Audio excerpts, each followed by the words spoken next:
Na-miss niyo ba ako guys? Kasi ako na-miss ko kayo. So gagawa tayo ngayon ng bar series. Ano yung bar series? Ito yung mga lemon bars, mga brownies, rebel bars, mga butterscotch. For the next couple of days or weeks, gagawa tayo, since kagawa tayo ng leche flan series. By the way, meron pa akong gagawing isang leche flan or tatlong leche flan flavors. Bago magpasko, i-upload natin.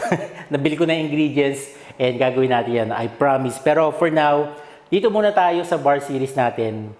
Sa ating episode number 1, kaya ako naka-yellow, gagawa tayo ng lemon bars or lemon square. So yung gagamitin nating pan is a square pan na 7x7. Tapos meron na siyang parchment paper. Gawin muna natin yung crust ng ating lemon bars. Meron tayong 1.5 cups of flour, all-purpose flour. Tapos half cup ng butter. Medyo pinalambot ko lang siya ng konti sa microwave.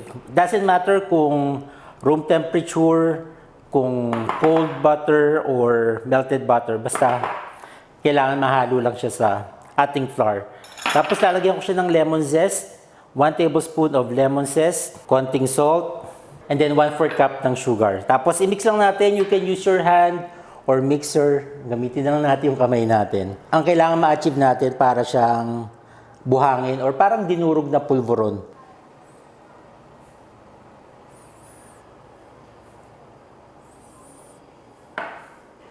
Gamitin natin dalawang kamay para mabilis. Medyo i-press nyo yung butter against the flour. Actually dito may sobra ha. Pwede nyo namang itago sa ref. Matagal naman ang shelf life niyan. Because basically flour and sugar lang naman siya. Wala tayong nilagay na eggs or anything na madaling masira dito sa ating crust. Okay, maglagay na tayo ng crust dito sa ating pan. Again, yung thickness niya would depend sa preference nyo.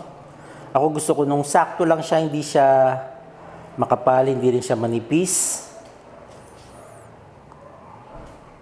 So, i-press lang natin. Yung corners, lagyan nyo para hindi mag-leak out yung ating filling mamaya.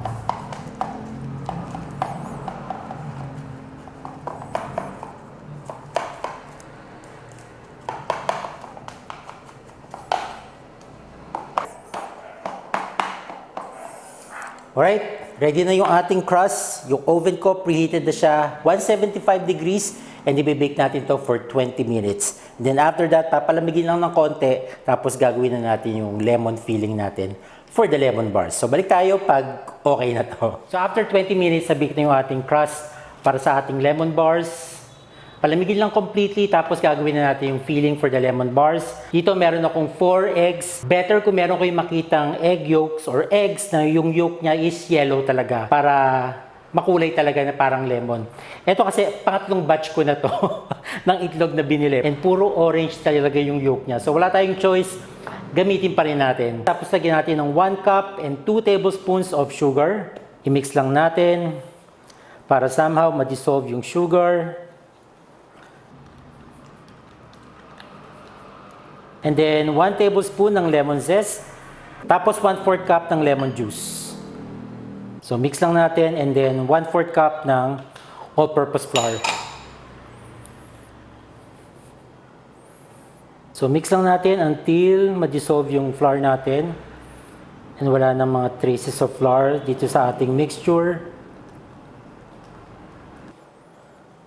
Pag fully mix na yung ating mixture, i-transfer na natin siya dito sa ating prepared crust.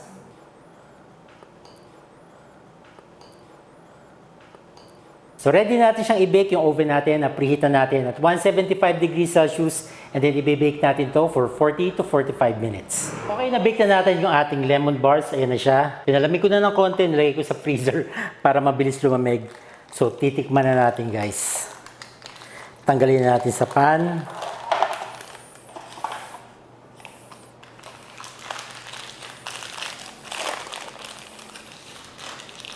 And hindi siya ma-yellow, mas more on ma-orange siya dahil nga sa egg yolk natin. And then i-dust natin with powdered sugar.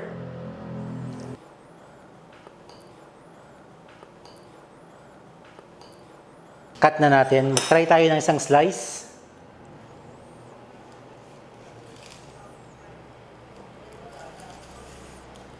Yan, mas ma-orange lang siya guys. Pero lemon bars yan. Ito yung crust. Let's go.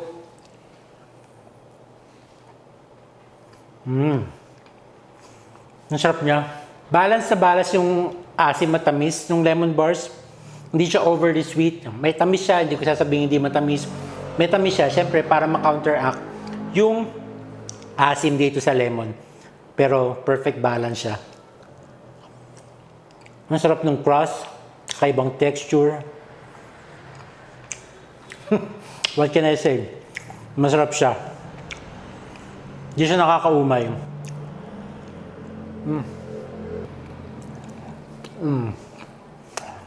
So, bilis ko naubos yung isang bar ng ating lemon bar. So, proof yan na masarap siya talaga. At hindi nakakaumay.